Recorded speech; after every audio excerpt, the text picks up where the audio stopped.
اللهم صل وسلم وبارك على سيدنا محمد وعلى اله واصحابه اجمعين. ازيكم حبايبي؟ عاملين ايه؟ يا رب دايما تكونوا بخير. ايه رايكم بقى نعمل معاكم زبادي حلوه جدا وهتعجبكم للسحور؟ عشان بقى العلبه بقت غاليه، بقت ب7 جنيه وب8 جنيه فحرام بصراحه نشتريها من بره وهي غاليه كده. فانتي هتعمليها لولادك في البيت وهتبقى احلى من بتاعه بره ب100 مره. وعلى الاقل دي حاجه نضيفه وانتي عاملاها لولادك في البيت، وسهله جدا ومش مكلفه خالص ومش صعبه ومش هتاخد معاكي ولا وقت ولا حاجه. تعالوا نجرب معايا الطريقه، بس ما شاء الله متماسكه جدا وعامله وش حلوه جدا من فوق اللي هي القشطه. طبعا ده بيرجع لنوع اللبن بتاعك. تعالوا نجرب ونشوف هنعمل ايه. نسمي الله. معايا هنا كيلو لبن، تمام، مغلي، وسيبته يبرد خالص. خليت ايه يعني بيبقى دافي جدا كده، بيبقى عامل زي دمعة العين. تمام، احنا مش عايزينه سخن ولا عايزينه ساقع، احنا عايزينه يكون دافي جدا كده. اللي هو ممكن لو حطيتي صباعك فيه ممكن لا تعدي لغاية 6 أو 7، يبقى تمام، انتي صباعك مسخنش ولا اتلسعتي ولا اي حاجة، يبقى دافي جدا.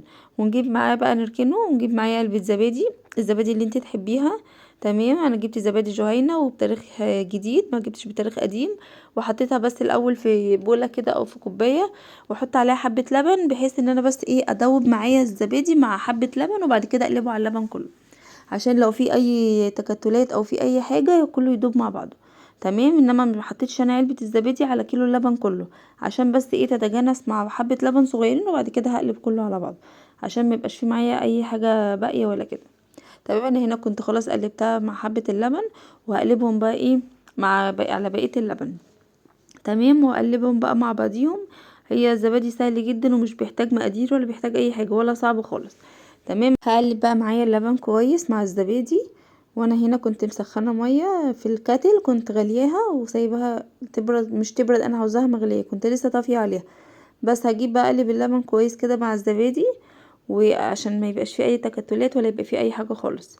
تمام، اركنه بقى على جنب، واجيب بقى معايا صينيه ألمونيا او اي صينيه انتي تحبيها، وترصي بقى فيها الكوبايات. وهرص بقى الكوبايات بتاعتي.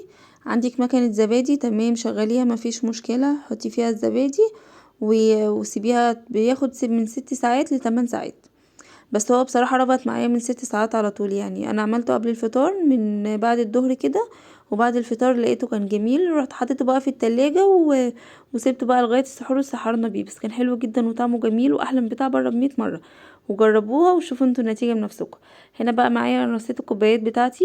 انا مش هامله كوبايات على الاخر لان الكوبايات دي من تحت كبيره. فهحط بس ايه بعد نصها كده بشويه. تمام، انا هصب الكوبايات كلها. الزبادي يا جماعه حلو جدا واحلى من بتاع بره ب100 مره.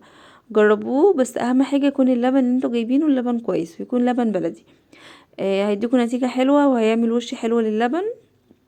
تمام، وهيبقى طعمه جميل واحلى بصراحه من بتاع بره. يعني العلبه بره بقت غاليه جدا، يعني بقت ب5 جنيه العلبه الصغيره، والعلبه الكبيره ب7 وب8. فحرام بصراحه، احنا من كيلو لبن وعلبه زبادي شوفي هنطلع كوبايه كام زبادي. ولو عندي كوبايات اصغر من كده ماشي حطيها مفيش مشكله، يعني اللي انت عايزاه. بس ان هم عملوا معايا ما شاء الله 9 كوبايات، بس لو في كوبايات اصغر من كده كانوا هيعملوا كمية اكبر. فانا ان شاء الله لما اعملهم في المرة الجاية هعملهم في كوبايات اصغر من اللي هي المنبي دي، عشان كانت صراحة الكوباية كانت كبيرة وكانت مليانة. بس انا بقى برصهم كده جنب بعض عشان اريحهم بس في الصينية.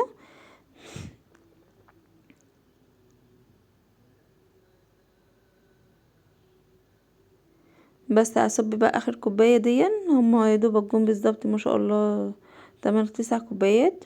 عملتهم خلاص. هجيب بقى المية المغلية اللي بتاعت الكتل واصبها كده على جنب من الصينية. هتاخد ربع الصينية، يعني فوق ربع الكوباية كده بشوية.